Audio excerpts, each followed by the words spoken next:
Okay, you've said that youth empowerment in Africa is often treated like charity, not strategy. How should we be rethinking youth investment as a core part of building economies rather than just ticking CSR boxes? But before we get into that question, I want you to first introduce yourself in the platform. Who's Bongiwe? What do you do? And you can just roll in after that. Okay, sure, no problem. So I am Bongiwe Beja-Ntsiko. I am the Regional Program Manager of Africa for Be Visioneers, the Mercedes-Benz Fellowship. I've been privileged enough to have a very interesting career. First 8 years of my career was spent in investment management and asset management. I've got a BCom Economics and Finance, honors in Financial Analysis and Portfolio Management, and finally did a master's in MCom in Development Finance. I recently registered with UNISA School of Business Leadership to try and do my PhD, though I'm not very far on that journey. Um, but it is a wish to complete my PhD. Yeah, so after after I completed my master's in development finance, I got exposed to finance and economics that can be channeled into a developing context. And so I made a bold decision and quit my career in asset management or formal investment management. And I pursued the social impact sector.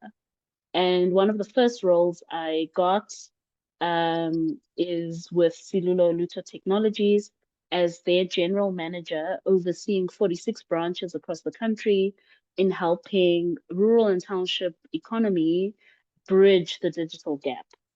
Um, and yeah, I think this is where my combined with the work I had done in investments and the masters that I'd done, and now working in the social impact sector, there was this passion that was birthed inside of me to play my part in developing Africa, right?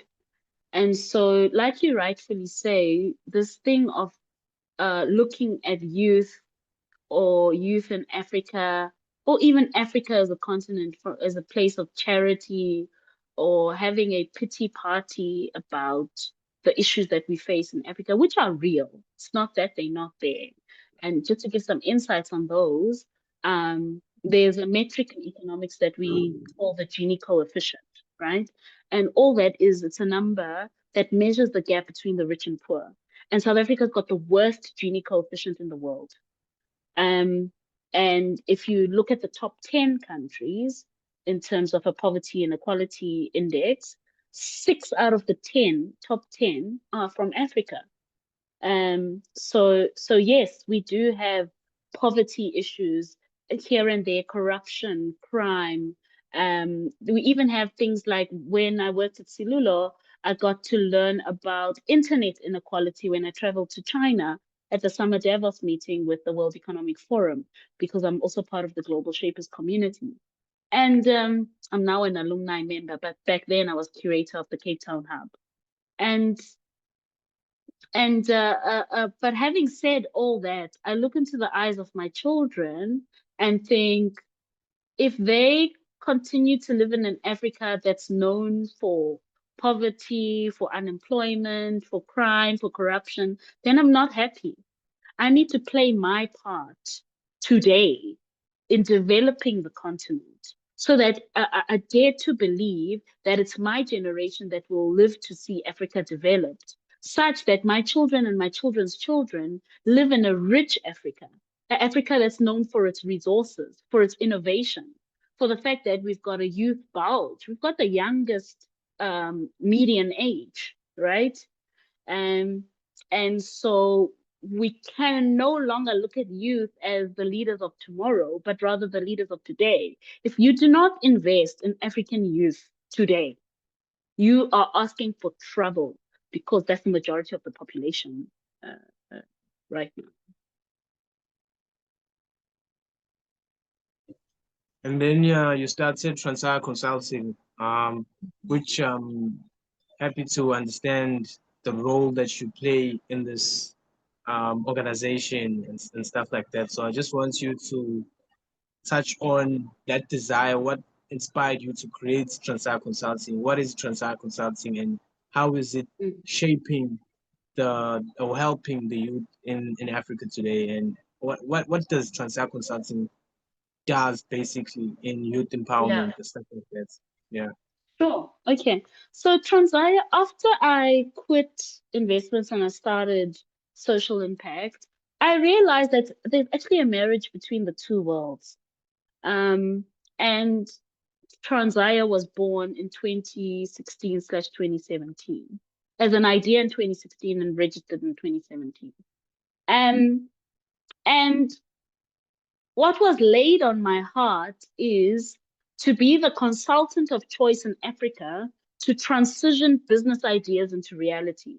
Because remember, I started to work with young people, and here, young people, particularly that are in townships and rural areas, having rich innovations, but being unable to transition those ideas and make them a reality. They needed a consultant or somebody to hold their hand to navigate the space of the entrepreneurial ecosystem. So transire literally is the Latin derivative of the word transition. And the vision of Transire Consulting is to help African entrepreneurs transition their ideas into reality. And how we do that is through three divisions. The first is that I took my investment experience because I started to speak to young SMMEs, particularly youth owned small businesses, and asked, what are the barriers? What's stopping you from starting your business or from growing your business if you are one of the lucky ones that have been able to start it? And I kept hearing access to finance, access to finance, access to finance.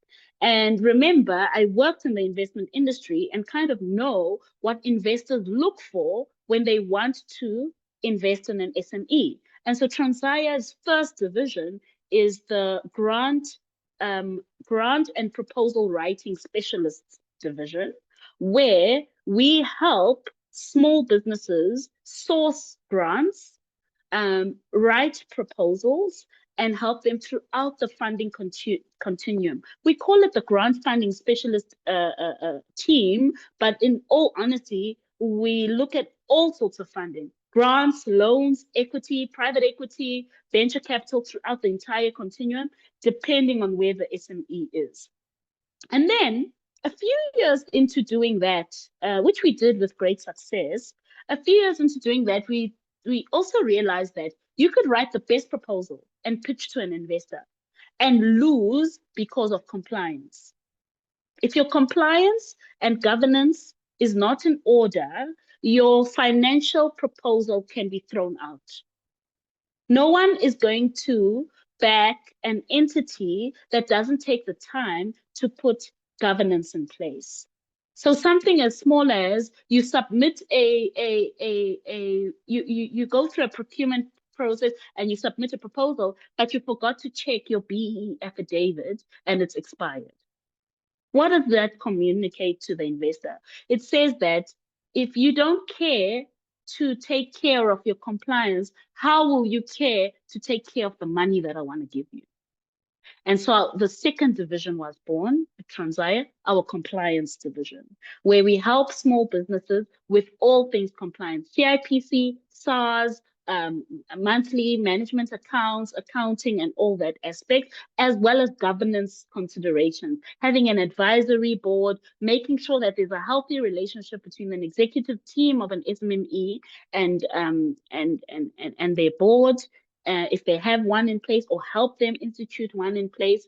And yeah, everything that goes with ethics, governance, and transparency.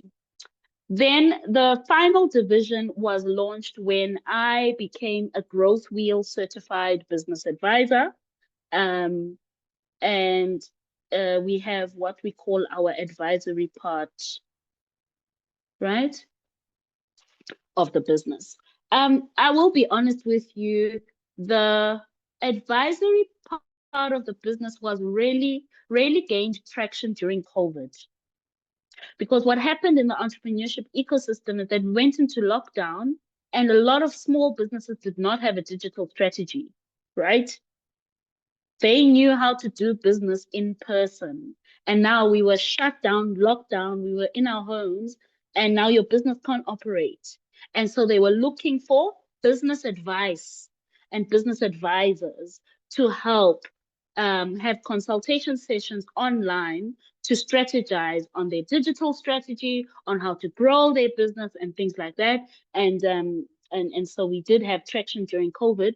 Post COVID, what has happened is small businesses are not willing to pay for advice on its own. At least that's been our experience in Transire. So what we do is we couple the proposal writing and compliance offering with business advisory. So as we are writing your proposal to pitch in front of investor, we also include business advisory and mentorship sessions with the SMMEs. So Transire, in a nutshell, is a small business that helps other small businesses to thrive. It's a very great, how can I put this, platform, right, for entrepreneurs to grow. And I think especially for young African entrepreneurs, I think because most of young blacks, are not used to business, right? Not used to running their Mm, own businesses. They're new in the space. They're new into mm, this system of money, right? that's But I right. want to get your own perspective of what's happening in the South African landscape, right? Yeah, When money enters the room, in certain organizations, you find people becoming weird. You find people attacked by SARS. You see it all over the news. People yeah. just act differently in sort of way. I want to understand Transire's um, mission exactly of Mhm. how have they maintained, themselves in navigating funding, partnerships, and corporate pressure in any Mm, corporate world, in any organization. How is it so fundamental to actually understand financial literacy, right? You hear mm, people going in overseas, buying all these mm, fancy cars, mm, and they think they've made it, right? That's how mm. we view ourselves as young blacks. We think we made it when I get that sort of cash box in it, that sort of money which I've never experienced in my whole entire life. I want you to Yes. just get into that aspect of why it's so important because you find all these guys now they in prison whatsoever. Just want to get your own perspective of how fundamental it is to understand financial literacy, especially for an African entrepreneur. Yeah, I think for an African in general, having a healthy relationship with money is so important, so vital in unlocking economic growth. Um, because in the context of South Africa, in the context of many African countries, you find that young people for a long time, or a certain racial group, a certain group that's been disadvantaged, has been locked out of the economy, right? And so these principles of financial literacy, by the way, are natural to us. It's just that in a mm, capitalist and modernized world, perhaps the terms are different to what we use in our native languages. Let me give you an example. There are many people that are a product of Stokvels. There are many well-established professionals, particularly in my generation, that were taken to good schools and good varsities on basic wages of a domestic worker. So therefore, we actually cannot claim that Black South Africans are financially illiterate. I don't believe that. We do have financial literacy. We just don't put emphasis and break down the principles of saving and investing and community savings that we innately have, right? I grew up around grannies and parents that would have stokvel meetings that would prioritize even if they came from the deepest poverty, they would prioritize the education of their children. They would try by all means to have food on the table and at least Even if they weren't educated, they would make sure that their children and their children's children have a chance in society. You get me? And so we need to actually start to marry what we know as financial literacy in our native language and way of doing things, and marry it with concepts like compound interest, saving and investment. These are things we do, we just don't call it that, right? And also these fancy instruments that you get in the financial world are very similar to the things that you have in farming. When you are investing in equity, it's called a long-term investment. And one of the first things you learn in finance is high risk, high reward. When you plant a seed, it's also high risk, high reward because weather needs to be correct, the soil needs to be correct, etc. And sometimes there's a time factor. The time value of money is similar principles that we have in rural South Africa. I like there's a friend of mine that has written a book called Winning the Money Game, Mlamuli. And there he in that book, it's a beautiful marriage between what we know as South Africans and Africans around money and just amplifying that and adding some knowledge, right, and education to help with financial literacy. We should not have the stance that we're completely illiterate or we make poor money decisions because we've never had a lump sum before. We make poor money decisions when we have a lump sum because it's poverty politics, right? There's a temptation to mix business finances with personal finances because I haven't had electricity, I haven't had food in my stomach, and there I want a grant from a funder of 100,000. Now I'm staring at this 100,000 and it's got rules. The 100,000 needs to go towards my business, but I've got a very real scenario of not having food, not having electricity, right? So what should I do? It's there where we make poor decisions. But if someone were to educate me and say, a part of the grant is you're allowed to draw a salary, provided you pay taxes. You transfer the salary to your personal account, and then you meet your personal needs. Then there's no worry about it. Then we won't see you on these shows like I blew it, right? And call it being illiterate. So there's just a reframing that needs to happen. And two, businesses like Transire exist to educate and share knowledge. And in addition to educate, to learn. You will be shocked at how much you can learn from someone that is based in a rural area that does farming. They sometimes manage money and resources much better than someone who's got a master's in finance. Be open. We Yeah, must be open to learning from each other, you know?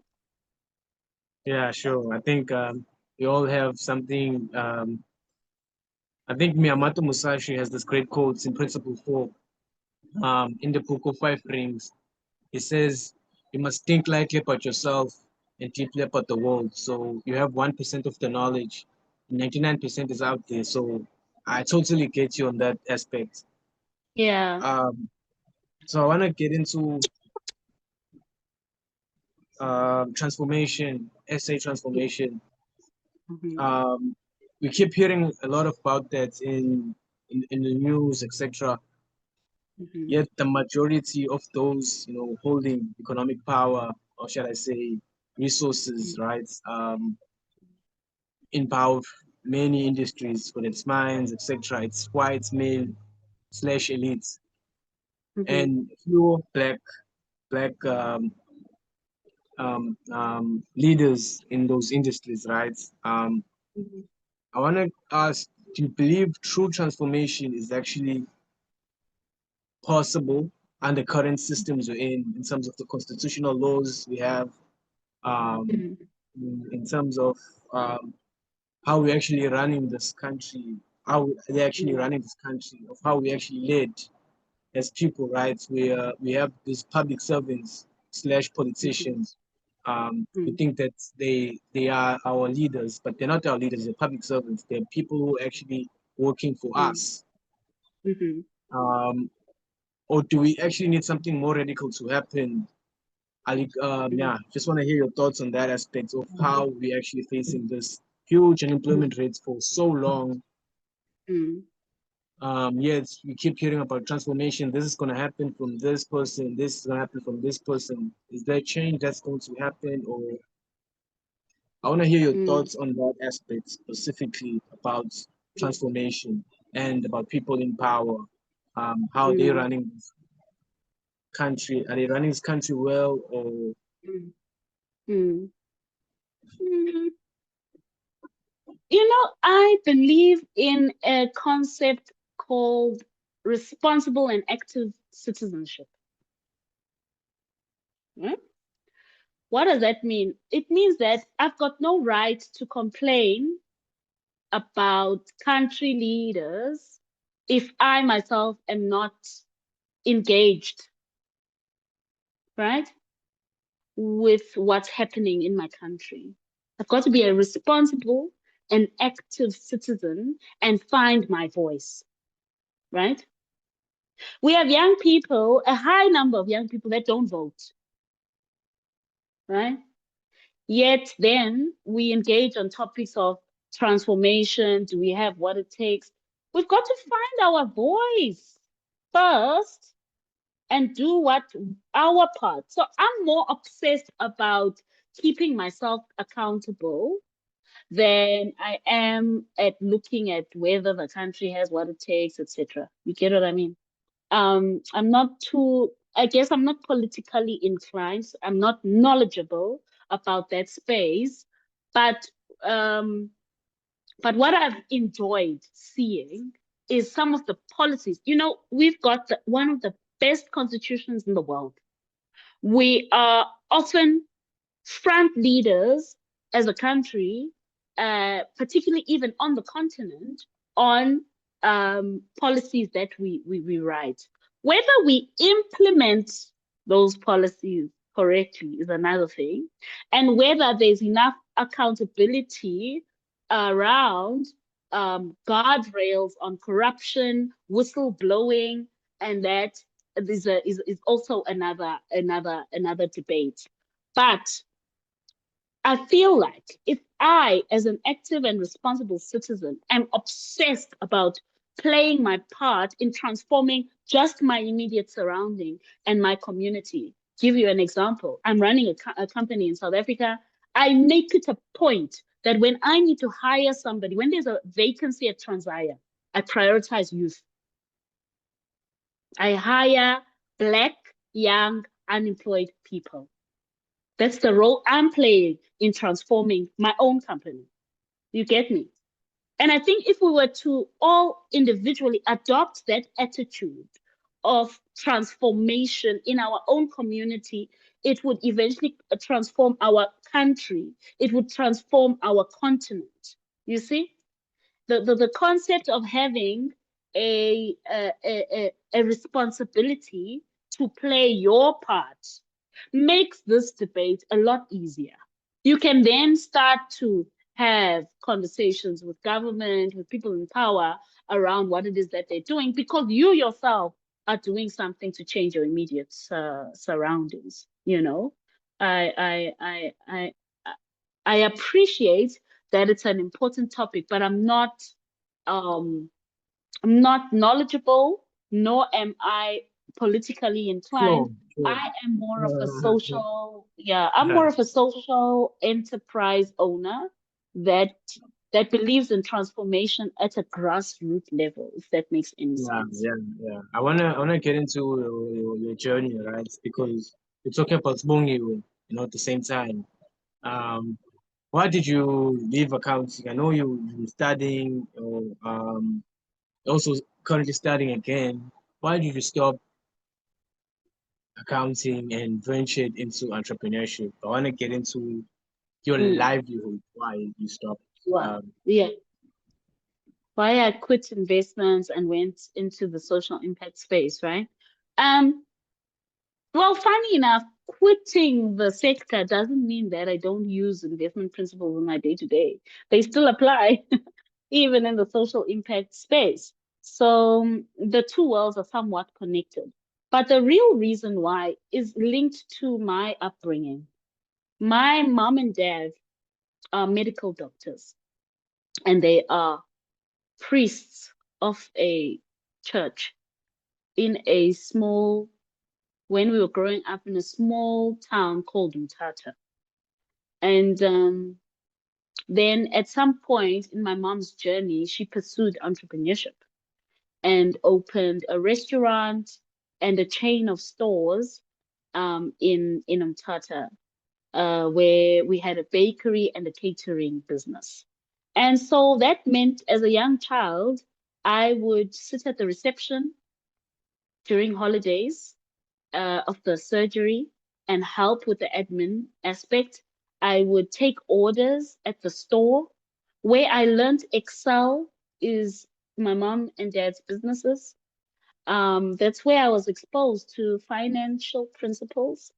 And then um, because a company like Transire Consulting did not exist back in that day, my mother was didn't get enough support from a consultant or an advisor to help grow her business, and it eventually shut down. And so she went back to medicine, to the surgery. And I think that's why I'm passionate about these two things. I'm passionate about education because if my mom's business failed and she was not a medical doctor, my life would be tremendously different. She would have lost everything if she didn't have education to fall back on. You see?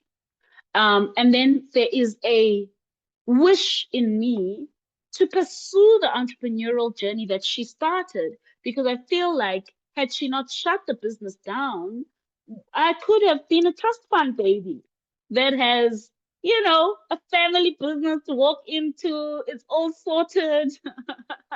um, and so I just want to pick up from where sure. my mom left off and pursue entrepreneurship by but being an educated somebody whilst doing it. Props on your journey. Props on your achievements. I see on your email profile picture. There's that there's that background of the World Economic Forum, Yes. shapers, and yeah, props to you. And I'm just so glad that there are people. I'm not gonna say blacks because most of the time people think I'm more racist. But I'm just gonna say props to you and congratulations on your achievements and everything. And just closing off, what advice would you give back to the young Bongiwe Beja-Ntsiko if she Mm, was just starting out in today's time, 2025, um, let's say the yeah. 25th of July, um, what would you Yeah. start with? Yeah, you're 20 years old and you want to venture into entrepreneurship. Where would you go? Where would you start? And yeah, Mm. let's just go from there. Yeah, I think I would tell a young Bongi to just start. Silence the voices and the doubts, the voice that says you can't do it, you're not good enough, you don't belong in these spaces. These spaces weren't created for people like you. I think silence all those voices and just start and believe in your ideas. Believe that you've got credible value to add in building this country and this continent, and start where you are with what you have. You don't have to have everything in place, um, and also not to. I tell Bongo not to lose that spark in her eye because, uh, in my 20s, I was so ambitious and I wasn't tainted by the ills of society. I really believed everything was possible. And I try to encourage myself now, even, to keep that hope alive because without that hope, we won't make change. Remember, I'm a grassroots level advocate of empowerment and employment.